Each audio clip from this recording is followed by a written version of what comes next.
All right. Hey, I think we're live. Hey, Facebook Live, how you doing today?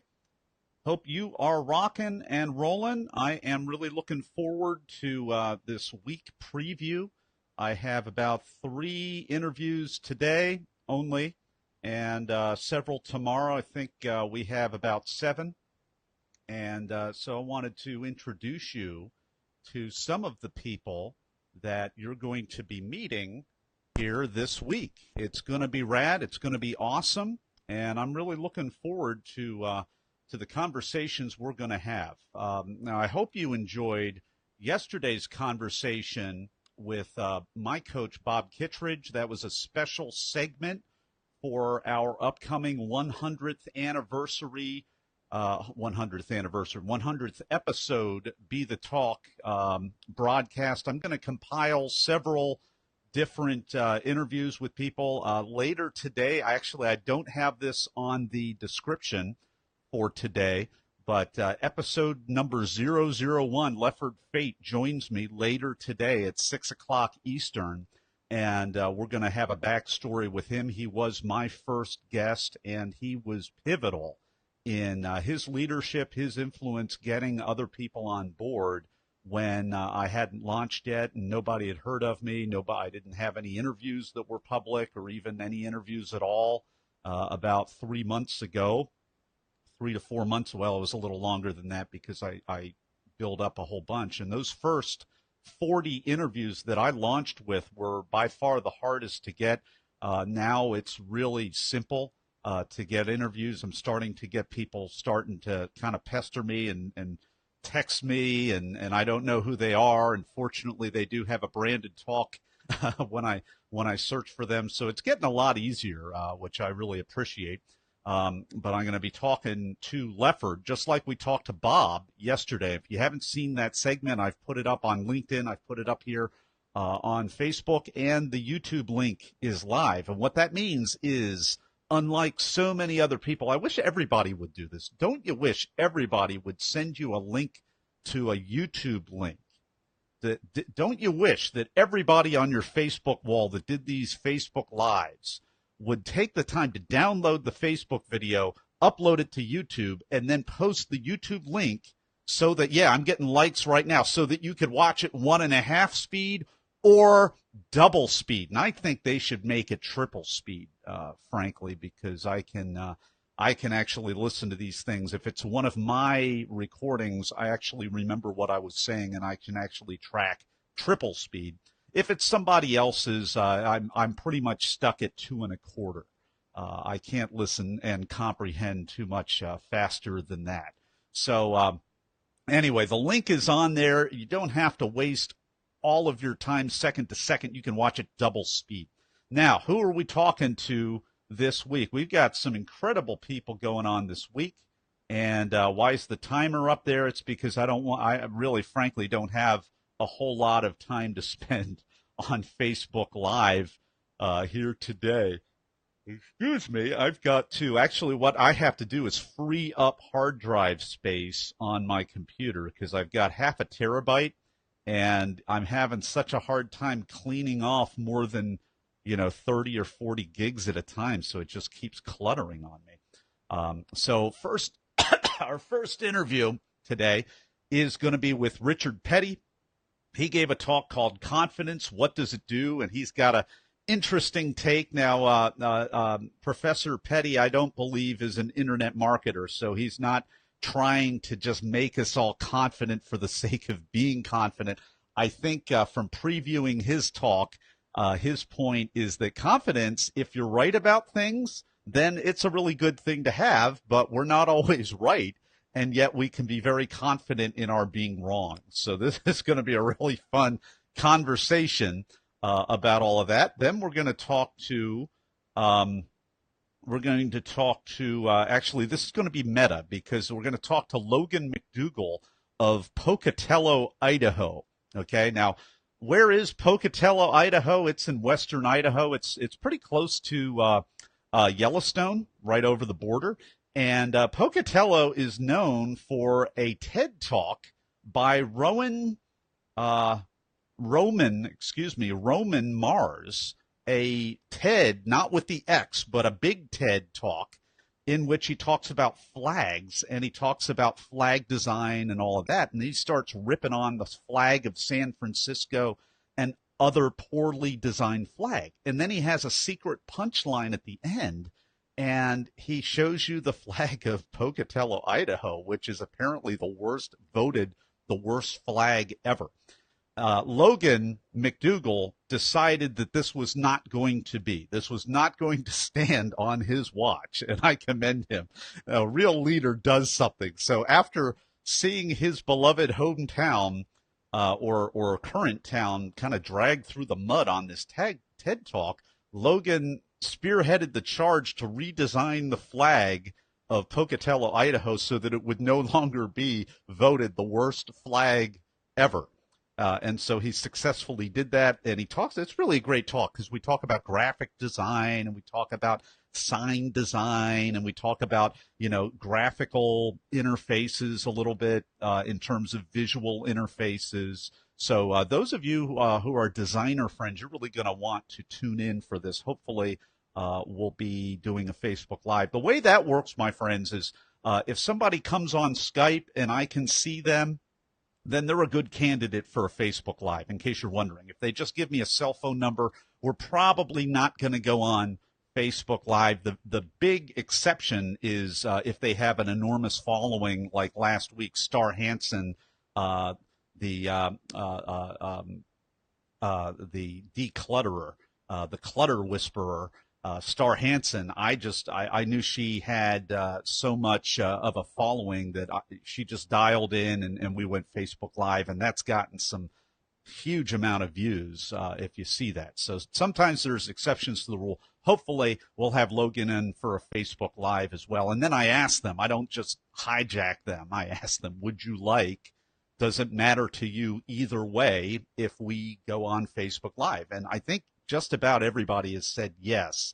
And the only time that I don't offer that to them is if sometimes there's been really blurry video connections or kind of shaky internet. I'm not going to do that to everybody.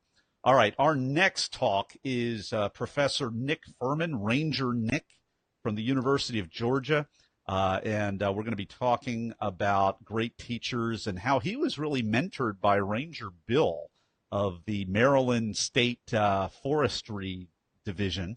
And from the tender age, I believe, of like 8 years old or something, Nick got mentorship because he just really loved what this Ranger Bill did. So we're going to have fun about that. And it's going to be just tremendous for anyone. Maybe you have small kids or nieces or nephews like I do about that age. And I mean, it's really about apprenticing and it's about finding mentors in life. So it's going to be great. Really, my talk with my coach, Bob Kittredge, yesterday was all about investing in mentorship and coaching in life. So that's going to go very well with that. Now, next on the docket, and this is tomorrow, Alison Thompson. Now, I had no idea. I mean, I saw a little bit about this. I mean, she has been all over the world doing humanitarian missions. She's galvanized and mustered an army of 30,000 volunteers. She has documentaries about her. She has books about her. It's going to be incredible, and it's just going to be her talk is entitled "Everyone's Needed, No Skills Required." And so, how were you able to muster a humanitarian army?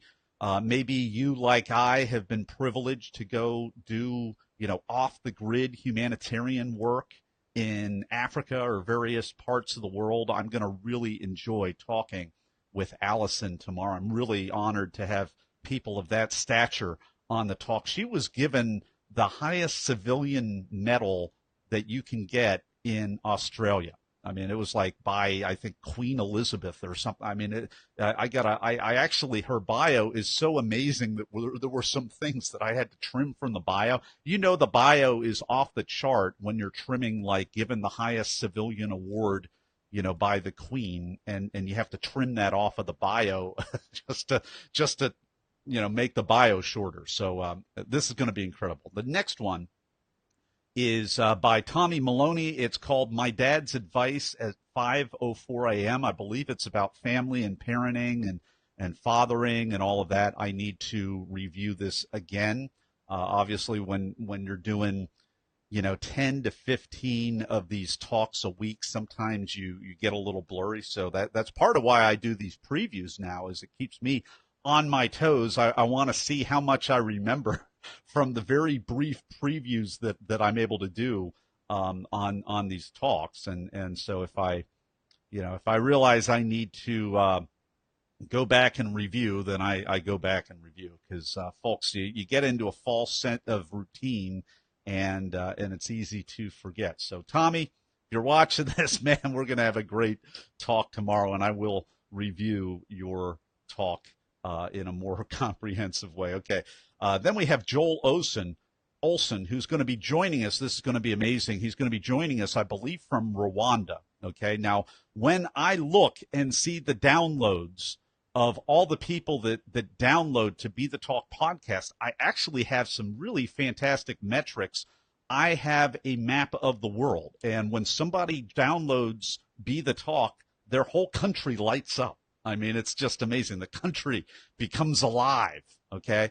And sometimes I can click inside of the country and see individual provinces or states, and, like only 4 provinces of Canada out of, I think, the 9 or 10, correct me if I'm wrong, 10 or 12 or 8 or 10, have downloaded Be the Talk. There are 8 stubborn states in the United States of America that still have not downloaded an episode. With thousands of downloads, there are 8 states in the United States. If you're living in one of these states, I'm not going to state shame your state, but I may in a future episode, because this is just getting ridiculous.